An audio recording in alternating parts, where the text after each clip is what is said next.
tout le monde, aujourd'hui on se retrouve dans une nouvelle vidéo qui sera une vidéo pour vous faire le tuto d'une pierre précieuse. Donc voilà, donc c'est une améthyste, donc voilà comme ceci. Sauf que dans ce tuto il y aura deux parties, donc de l'améthyste brute comme ceci et ensuite au milieu une améthyste taillée. Donc ensuite j'excuse ma voix puisque je suis malade, donc voilà, et donc on va tout de suite commencer par la liste du matériel. Donc pour ce tuto vous aurez besoin d'une lame, d'un rouleau, de céramite number 1 numéro 900 violet et de céramite translucent numéro 05 et donc voilà, donc c'est translucent. Et ensuite d'une encre pigment améthyste, pardon. Donc voilà, et du coup je vous laisse avec le tuto. Donc là j'ai pris un petit peu de violet et donc je vais le passer donc soit au rouleau soit à la pasta machine. Moi je vais le passer à la pasta machine et du coup je vous retrouve tout de suite. Là il est au cran numéro 3 de la pasta machine. Et donc j'avais oublié dans la liste du matériel, mais voilà, il vous faudra un emporte-pièce.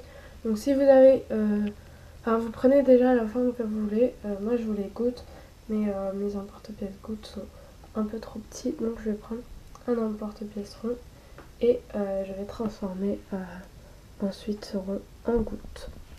Donc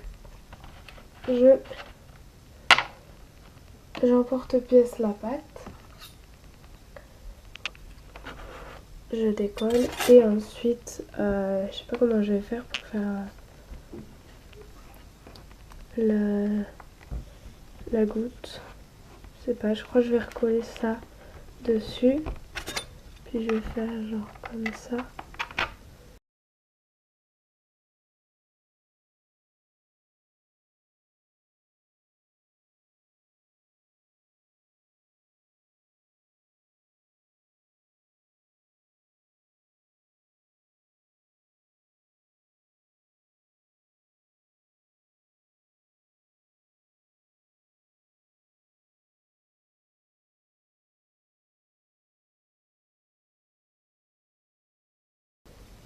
Donc voilà, une fois que j'ai fait la goutte.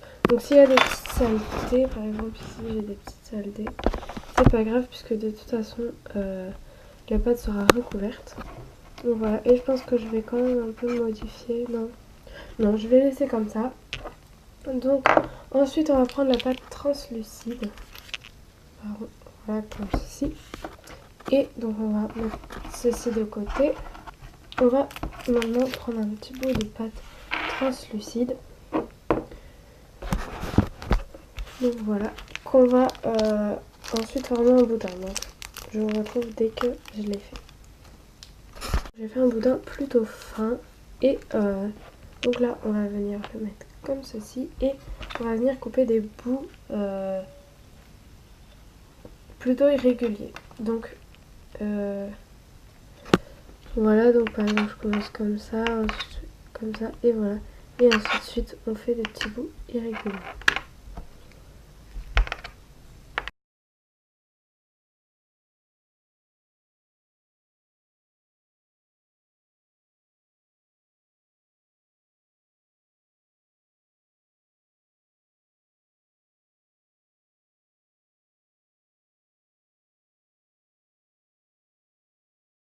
Donc voilà, donc on a des petits bouts comme ça. On va prendre ceci.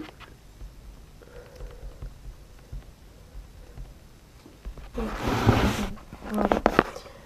Et on va placer les petits bouts donc comme ceci. Donc vous pouvez vous aider d'un outil. Donc moi, je vais m'aider d'un touching tool. Donc voilà. Et par exemple, quand il y en a des gros comme ça, vous essayez de les séparer un petit peu. Donc voilà, puisque je vais faire un peu que le tour en fait. Et le haut de la goutte.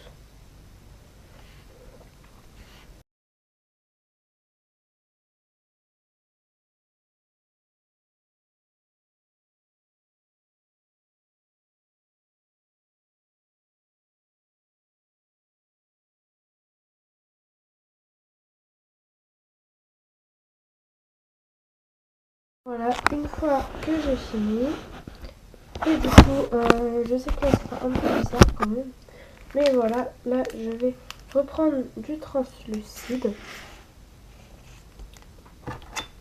Donc voilà, donc je vais reprendre un bout assez gros, peut-être un peu plus gros que ça, voilà.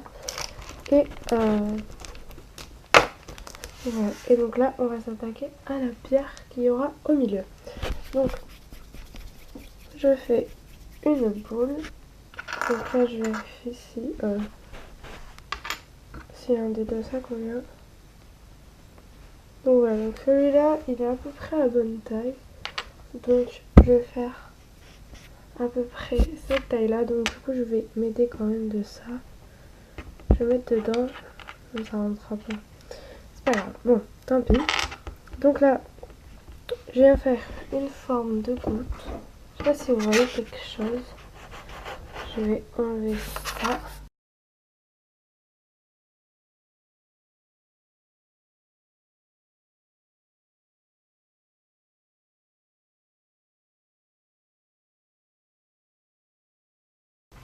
On vérifie que la taille va avec ça. Donc moi ça va pas, moi c'est trop gros. Donc je refais.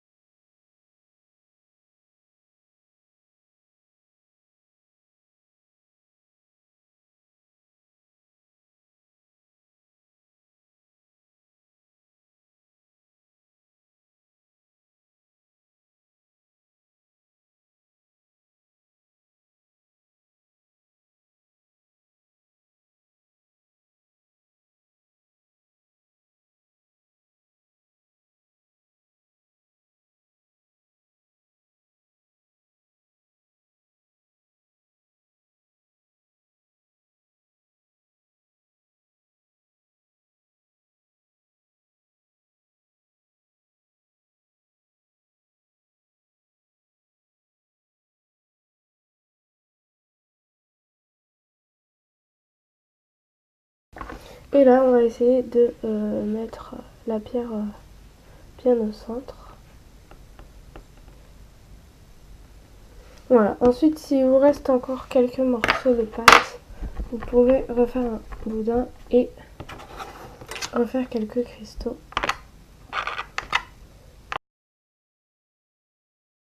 Pour les mettre autour de la pierre.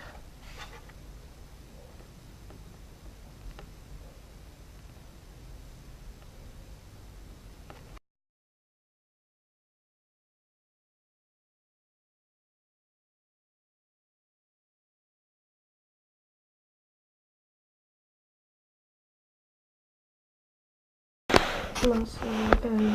Donc voilà comment c'est à la fin. Là ensuite je vais le faire cuire et du coup je me retrouve juste après. Donc là j'ai vraiment repris tout ce que j'avais besoin pour après cette cuisson là. Donc il y aura deux cuissons. Donc là j'ai pris deux pinceaux de tailles différentes, mais pour l'instant on va pas faire ça, on va pas s'occuper de l'encre, on va tout simplement s'occuper de la petite languette qui sera au dos et qui servira à accrocher la création tout simplement, parce que sans ça, comme on ne peut pas mettre de clous et que percer un trou serait compliqué, et ben du coup on va faire un petit truc derrière pour pouvoir accrocher la création. Donc voilà, donc je vous conseille de prendre un petit bout de pâte ou quoi pour dire que votre création ne parte pas dans tous les sens. Donc moi voilà, hop, je prends un petit bout, donc voilà, j'essaie de bien le fixer. Ensuite donc je reprends encore une fois un petit bout de pâte, donc je prends ma lame, excusez-moi vous voyez pas, donc voilà, je prends vraiment un petit bout de pâte.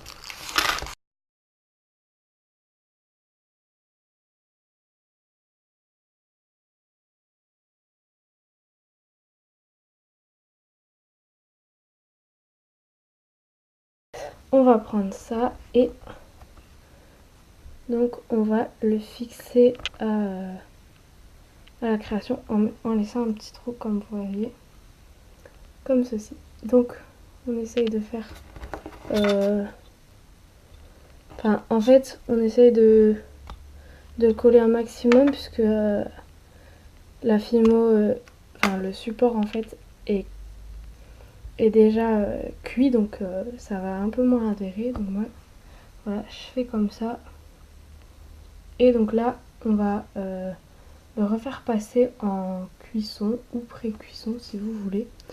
Voilà, donc là, j'ai pris mon encre et deux pinceaux donc de tailles différentes, donc un petit, un grand, et ensuite ma création donc avec la petite encoche en fait ici. Donc là, je vais venir donc à l'aide de mon encre. Je vais d'abord la secouer. J'ai un peu fait tout déborder en fait, voilà, il y a une grosse goutte là. C'est pas grave, on va s'en servir quand même, elle n'est pas perdue. Donc là, je me tiens quand même, enfin, je tiens quand même la création. Et donc là, je viens tout simplement tout étaler en fait. Voilà, je me casse pas la tête. Il n'y a pas de choses particulières à faire en fait. On étale et puis c'est tout. Donc voilà, donc j'ai pris plusieurs pinceaux. Voilà, je sais pas si j'en aurai l'utilité des deux, mais en tout cas, au moins j'en ai deux à la portée de main.